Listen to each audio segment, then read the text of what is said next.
কষ্ট করে বাবাকে ম্যানেজ করছি। তুমি যেভাবেই হোক বাবার সাথে ইমিডিয়েটলি দেখা করো। আচ্ছা দেখা তো করবোই, কিন্তু এখনই কেন?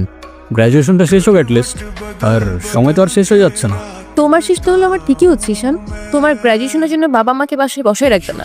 আচ্ছা আমি কিছুদিন পর দেখা করি, আমাকে একটু ভাবতে দাও। আর কত ভাববা তুমি? তুমি চাওটা কি ঈশান? ওই মরে যায়? ঠিক আছে, তোমার ভাবতে হবে না। আরে যাবো না বলছি নাকি? বসো। একটু কিছু না হইতেই কান্নাকাটি শুরু করে দাও। এত টেনশন করার কি আছে? আমি তো আছি নাকি? সত্যি তো? 100 আচ্ছা একটা কথা বলি, রাগ করবা না প্লিজ। বলো, রাগ করবো কেন? তুমি বাবার সাথে কথা বলার সময় মাথাকে ঠান্ডা রাখো।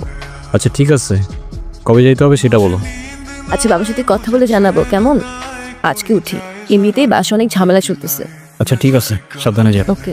রিক্সা।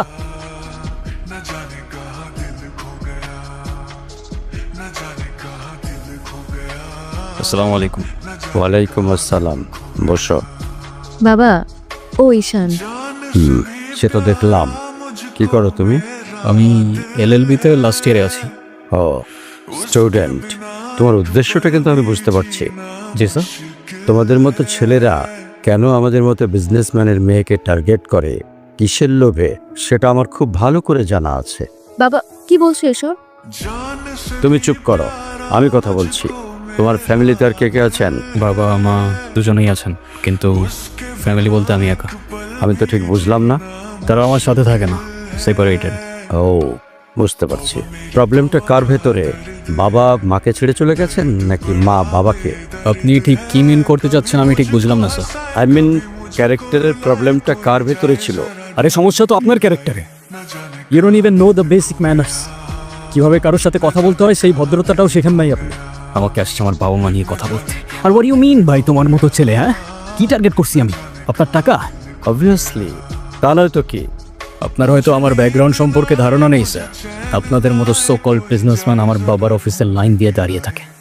আমি এখানে আসছি শুধুমাত্র ওকে ভালোবাসি বলে, সেকেন্ড কোনো উদ্দেশ্য সমান নাই। তুমি তো একটা বেয়াদব। তোমার ক্যারেক্টার সম্পর্কে আমি খুব ভালো করে জানি। তুমি রাস্তাঘাটে মাস্তারি করো, আর তুমি কি করে ভাবলে যে তোমার মতো একটা স্কাউন্ডারের হাতে আমার মেয়েকে তুলে দেবো? তো আপনার মেয়েরে কে বলছে আমার হাতে তুলে দিতে? আমি বলছি? বাসায় ডেকে আনছেন অপমান করতে। আপনার বাবা মাই তো আপনাকে ভদ্রতাটা শেখাইতে পারেনি। আপনি আসছেন আমায় জাজ করতে। বেরিয়ে যাও, এই মুহূর্তে আমার বাড়ি থেকে বেরিয়ে যাও। Get out! আপনি যদি মনে করেন আপনি চিৎকার করে আমাকে দমায় রাখতে পারবেন, then I can make more noise. Ishan,